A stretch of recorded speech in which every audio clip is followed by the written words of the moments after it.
Magandang araw sa inyong lahat mga bro. Yan, so meron dumayo dito sa atin si bro. Yan, galing pa si bro. Kalamba bro, di ba? Yan, kalamba si bro. Ang problema nito ng rouser niya, ang concern ni bro ay usok.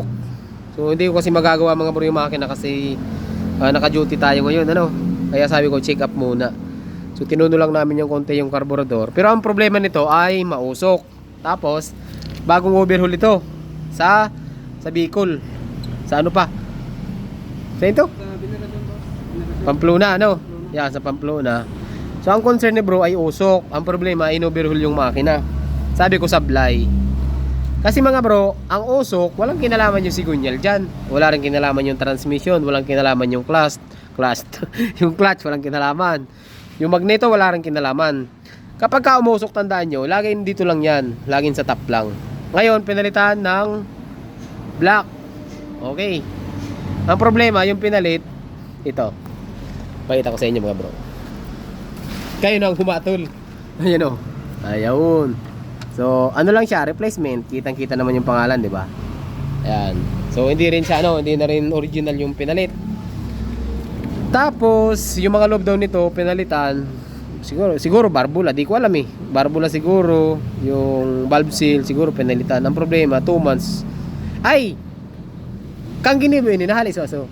Kang so inuli mo, inot na, ha? Hindi naman ako. Di ba nakamot pang 2 bulan? Oo.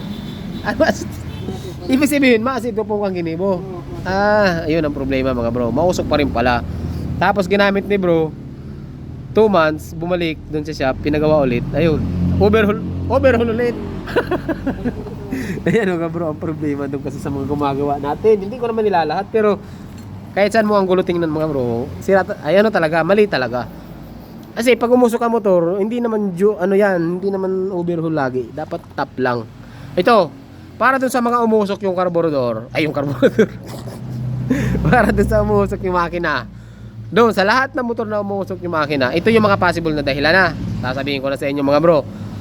Unang-una na dyan yung black. Pag may kayod na ang black, uusok talaga yan. Pangalawa, walang kayod yung black, pero yung piston ring mo, tikom na, or may tama na, or possible na putol, uusok din yan. Pangalawa. Pangatlo, yung ating valve seal. Ang valve seal, pagka yung langis na galing sa head, bumaba sa chamber, usok din yan. Pang-apat, yung valve guide. Kahit bago yung valve seal, kung yung valve guide mo ay alog na yung valve, usok din yan. Pwede rin yung barbula. Kasi yung barbula, kapag manipis na yung dumadaan sa valve guide, usok din yan. Pero napaka-rare po nun.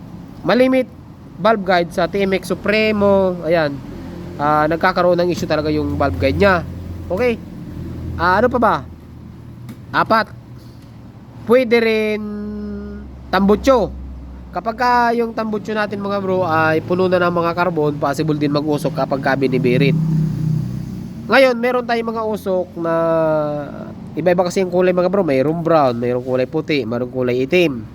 So pagka kulay itim, medyo huwag kayong kabahan kasi ang usok nun ay malimit ang gagaling sa carburetor. Kagaya nito, naka 28 yung carburetor niya. So possible na mag-usok din siya. Overgas kung tawagin. Kapag ka-overgas kasi mga bro, maraming pumapasok na gasolina sa makina. Ang nangyayari sa makina, hindi kayang sunugin ng spark plug yung gasolina.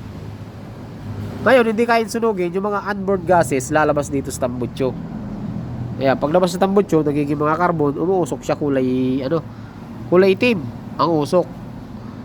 So, yun ang mga dapat yung i-check kapag mausok yung makina. Huwag kayo papayag na overhaulin mga bro kasi lalaki gastos nyo.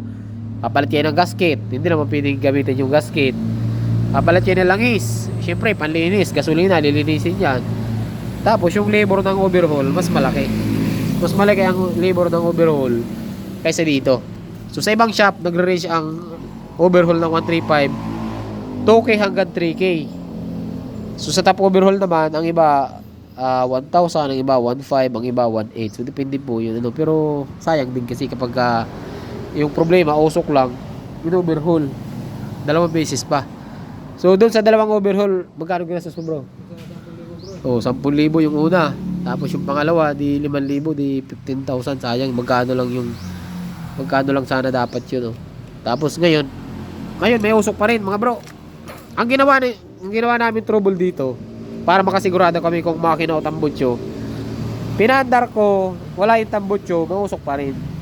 Pagka ganun kasi mga bro na wala yung tambutso may usok, wala tayong ibang sisisihin or wala tayong iisipin. May tama talaga yung makina niya. Kasi kung walang usok yung makina, pag walang tambutso yan, ibig sabihin, okay yung makina. Pagka pinaandar natin na walang usok, ang problema no, nasa tambutso lang. Baka may mga carbon lang. Kaso yun na nga, nung kinalas namin, may usok talaga. Problema talaga. Pakita ko sa inyo. Pero tahimik yung makina, ah. In fairness, malupit din yung gumawa nito, tahimik. Ayan o. Oh. Eh, quality rin yung gumawa. Ang problema talaga ito mga bro. Ayan o. Hindi kita. Hindi mga bro. Birit mga bro. Kaya shoutout pala kay bro. Taga Lidma, Pamplona. Yeah. Kita. Kunti lang naman mga bro. Hindi naman ganun kalakas. Oh. Yeah, kaso okay na bro. Kaso ang gusto ni bro, wala yung usok niya. Pero meron talagang kaunti, pero hindi naman ganun kada. Ngayon, ang mangyayari kasi dyan mga bro, kapag may usok ang makina, magkakainan langis yan. Kaya dapat doon sa may mga usok na motor, dapat bantayan nyo yung langis. Dapat lagi nyo monitor yung langis. Baka maubusan kayo, magka problema kayo, mas malaki yung masira. So yun lang mga bro, yung tutorial natin. So shoutout kay bro, deny pa tayo dito. So nga dito lang yung video natin.